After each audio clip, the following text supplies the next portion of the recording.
please. I invite you to ask your question, despite the fact that for English-speaking Africans, we had a separate session just before I came over to this place.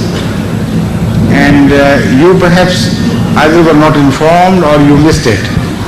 But now for once I'll give you permission to ask a question. Okay. Please.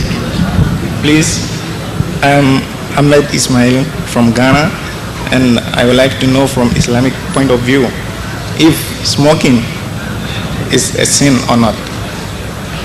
I have repeatedly answered this question. Smoking is not forbidden religiously. From the religious point of view, smoking is not forbidden. According to Hazrat Muslim, no one has a right, however may he dislike a thing, to declare something forbidden which is neither forbidden in the Quran nor forbidden by Hazrat Muhammad Rasulullah sallallahu alaihi wasallam. So smoking does not fall into that category at all, but it falls into the category of things which are injurious for health.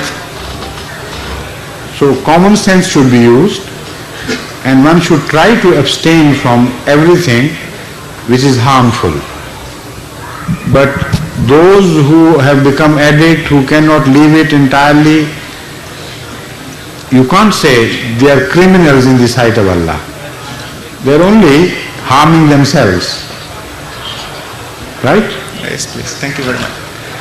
You know, I know the background of your question. I know in African countries there are many people who smoke and also drink, and somehow this is connected, and also indulge in other vices.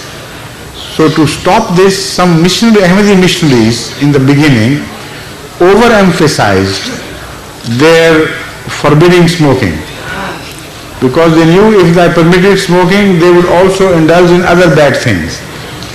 But still you must remember, from religious point of view, smoking is not forbidden. It should be discouraged as bad habit. Okay, thank you very much.